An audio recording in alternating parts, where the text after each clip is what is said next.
John Kavanagh is a Brazilian jiu-jitsu practitioner, a former professional MMA fighter, and a coach to several MMA fighters, such as Conor McGregor, Gunnar Nelson, Artem, and James Ghallager, to name a few. This video will summarize the key takeaways from his book, Win or Learn. Principle number 1 is that there's no opponent. John writes, "I've always told my fighter to never get too hung up on who they're fighting, because you're never guaranteed anything until you're facing each other across the cage on fight night. Your opponent will always be a human being who weighs about the same as you, with a head, 2 arms, and 2 legs. Our philosophy is that there's no opponent because we can only control our own actions, so let's just get on with it. If an opponent is particularly adept in one area, of course you can ensure that you're ready for that, but spending time obsessing over it is likely to be detrimental to your own preparations." Conor has demonstrated this mindset time and time again throughout his career. When Jose Aldo pulled out of their championship bout and Chad Mendes stepped in as a replacement, this was Conor's response. Really, I don't care. Whoever is there will be demolished. Whether it's Chad, whether it's Jose, they both will be destroyed. Even against Khabib, which involved heavier personal attacks, Conor was emotionally detached when speaking about the fight itself. I mean, it's personal, but it's the same. It's always a little personal, but in there, it's just like I say, it's a blank face and a new body. So, the second key takeaway is a form of training which John calls flow sparring. Flow sparring is about lowering contact while keeping training as realistic as possible. John writes, "You want to recreate a fight scenario as closely as you can, but you do so without the same level of impact. Throw your big shots, but pull them before they connect." John says, "Many fighters have the mindset that the harder you spar, the more prepared you are when the time comes to fight. The reality is that if a fighter is holding nothing back in sparring for 6 to 8 weeks, the likelihood is that they will get injured and not make it to the fight." The third principle is that learning never ends. When John Kavanagh received his black belt in Brazilian Jiu-Jitsu, he writes that his mindset stayed the same. John says, "Brazilian Jiu-Jitsu is so complex that you can't perfect every single aspect of it. You never reach the finish line. While there was great satisfaction in receiving my black belt, I reverted to the mindset I had always approached the game with. Okay, there's still a lot to learn here, so let's get back on the mats and resume that process." Conor embodies this philosophy. John writes about Conor, "In every training session, he was exceptionally intense and competitive. There were always a lot of questions afterwards too. I'd be at home watching TV late in the evening and the text messages would come through. That escape you demonstrated tonight, can we go through that again tomorrow?" He had an obsessive mind when it came to learning. I don't think he ever switched it off. Pinnacle of any game, in any, whatever you do, you've got to be a little bit gone to it. You're not all there. You've got to be almost insane to your craft. Not a lot of people can understand that. That's why I don't know about nothing else. I do not pay attention to nothing else. There was games of football on yesterday, there was rugby, there was this, there was that. And like normal society is like, let's talk about this and let's engage in this. And I can't do it. I just don't, people are talking to me and in my head I'm counting something. I'm counting up a number or I'm knee deep in a sequence on the mat or on the feet. That's my life, sequences and numbers, nothing else. I cannot pay attention to nothing else. The title of the book is Win or Learn, which is a foundational philosophy that John instills in his fighters. John emphasizes that people who matter, they don't care whether you won or lost. That's why I've never gotten carried away with celebrating when we win and not too down in the dumps after defeats. Firas Zahavi, coach to George St. Pierre and several other mixed martial artists, echoes a similar message. Firas says that even the people whose judgments you may fear will quickly forget. So it's not worth dwelling over defeat. Because people make it such a big deal. But at the end of the day, if he has a great performance or a bad performance, tomorrow there's another show, another fight, another drama, and people go on with their lives. Here is Conor restating John's philosophy about winning and losing. I would have liked him to be a little bit more efficient and not give towards the end of the second, but we live and we learn. I'm over it now. I'm not going to stare at it. You stare at your past and you'll end up staying there. It's okay to look back and admire it, but you carry on. I'm not in the business of staring back at it. You know what I mean? And getting lost back there. People say a loss can make or break a fighter, but trust me, a win can also make or break a fighter, because they get comfortable with a win. People can get comfortable with a win, and slack off then. Slack off on the training. Slack off on the diet. They've won one. They're winners now. That's not me. You know, you sleep on a win and you'll wake up with a loss. So I just carry on, keep doing what I'm doing, and that's why this turnaround is so good for me. Vegas straight away. Number 5, rough patches. Before John, there was no Irish MMA. The road to start something from scratch was difficult and involved several setbacks. To make matters worse, John's parents were strongly against his career aspirations. In 2006, John's relocation plans fell through and he was left without a gym. During this time, he had to run classes in a school gym. John writes, "I was starting to feel the pressure to get what my parents would call a real job. At one stage, I locked myself in the bathroom at home, curled up on the floor, and just cried for a couple of hours. It all stemmed from the fear that I might have wasted years of my life going down a dead end when I could have been taking advantage of my education." John found a new gym later that year, but was forced to relocate once again in 2008. This time, it pushed John closer than he had ever been to quitting. John writes, "I'd never expected MMA to make me rich, but I had believed it was possible to make ends meet while doing something I loved. Several years after opening my first gym, it appeared that I was back at square one. I was a 31-year-old with an engineering degree but with no clear prospects and not a cent in my bank account.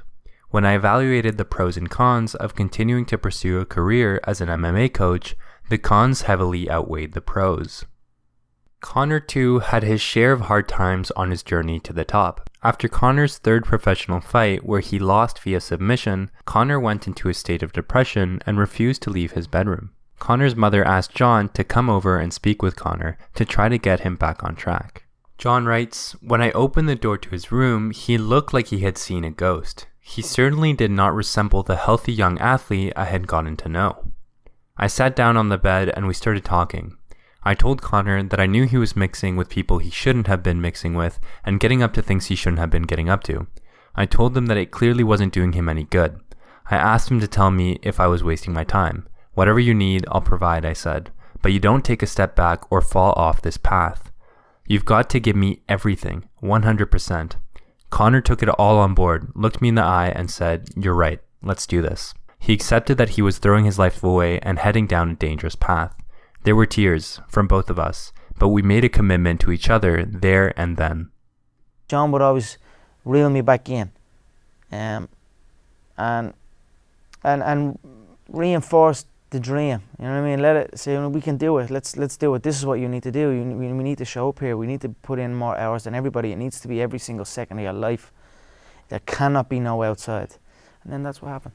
So we're talking... Later in his career, Conor suffered an ACL tear against Max Holloway, which required a lengthy recovery. John writes that there were ups and downs along the way. There were a few occasions when Conor would call and tell me he was finished, that he didn't want to do it anymore. But I knew he just needed some encouragement, and those thoughts were soon forgotten about. The point I want to leave you with by including these examples is that everyone, even the most confident athletes in the world, have at one point experienced adversity and doubt. What ultimately matters is not the presence or absence of adversity, but rather how we respond to it. The book is also filled with gems for coaches. John writes, "To be a successful coach, you require first and foremost the ability to communicate effectively with a wide variety of personalities. You need to be able to adapt. When it comes to high-level athletes, you often encounter big egos, so you need to find a way to communicate your ideas in a manner that suits them. You also have to be prepared to put up with a lot of shit. You're constantly dealing with irritated fighters who are trying to make weight, while arguing with their girlfriends, teammates, and seemingly everyone in their lives." John adds, "Patience is also vital. You must be patient when you're teaching people with different levels of skill and competence. Not everyone is going to turn out to be an elite athlete. If you're only pretending to enjoy coaching, people will see through that very quickly. You either love and embrace it or you don't. There's no middle ground. If you open a gym solely to make money, it'll be destined to fail. You need to be able to appreciate the thrill of what I call the wow moment. when you explain to someone how a certain technique works and their eyes light up after they manage to put it into practice. Moments like that probably give me more satisfaction than a big UFC win for one of my fighters. John also summarized a general framework he uses to train his fighters. For the vast majority of time, there are only a limited number of positions you can find yourself in, so you can work on deducing the right responses to those. That's the role of a coach, to ensure that the athlete has the right answers to the most common positions. Then it's up to the athlete to find the area in which they particularly want to express themselves. After they have the foundation, their personalities will lead them to specific styles of fighting. Number 7, the life of a fighter. Regarding the training camp for the Chad Mendes fight, John writes, "I'm sure the pictures and videos we were sharing online made it seem like we were having the time of our lives, but they only captured the brief highlights of each day. For the most part, it was mundane and it was boring. Apart from the few hours that were spent at the gym each day, we were stuck in the house almost the entire 10 weeks. I think an important takeaway from this is that the primary motive for becoming an athlete should not be the lavish lifestyle that athletes often share online. The fancy cars, jets, mansions, and money are a small part of it all. They are a byproduct of consistent, focused practice through several years, and they are not, or at least should not be, the primary motive for becoming a fighter or an athlete." It's good to be back. It's good to be close. It's what I love to do the most, more than anything, more than any fame, more than any finance. Competing under those bright lights is the true test of your character. So, John writes, "If money is your only incentive, your determination to succeed in competition will fade as soon as you start admiring your bank account. Conor has stated publicly that money is a motivating factor for him, but only because it happens to be a consequence of learning, improving, competing, and winning, which is what drives him first and foremost." After the Floyd Mayweather fight, Conor could have driven into the sunset with over $100 million in his bank account and never fought again. The fact that Conor continues to risk great physical and psychological stress is a testament to Conor's love for the game. for me, it's not about money, right? I'm in a position where it's forever money now. This is not for money for me, you know what I mean? So no amount of money will stop my hunger for this and my hunger to compete and entertain and live my life the way I want to live it and the way I enjoy to live it. And it's certainly too much money, and without an awareness of it in the past can be dangerous. You know, there's no limits, there's no boundaries. You can do anything, you can go anywhere, but I know what I want to do and what I enjoy doing, and this is what I enjoy doing, so I'm going to keep doing it. And now I'm doing it full steam ahead, and I'm in the best shape of my life, mental and physical. The reality is that we get accustomed to material goods very quickly. They don't keep us sustainably satisfied or engaged. The antidote appears to be engaging in what you do as an end in itself, for the love of the game and for a cause that transcends you and is bigger than yourself. That is where you're most likely to find meaning, absorption, and flow. I'll be making a video in the future diving deeper into this topic, in which I will be breaking down the key ideas from Jordan Peterson, Martin Seligman, and Michael Gervais. Subscribe and stay tuned for that. There are more gems in this book that make this a phenomenal read. I recommend this book to any mixed martial artist and sports fan. John, or anyone watching who may know John, if you stumble upon this video, I'd love to get in contact and interview you further about the book and your coaching style. Thanks for watching, and see you guys next time.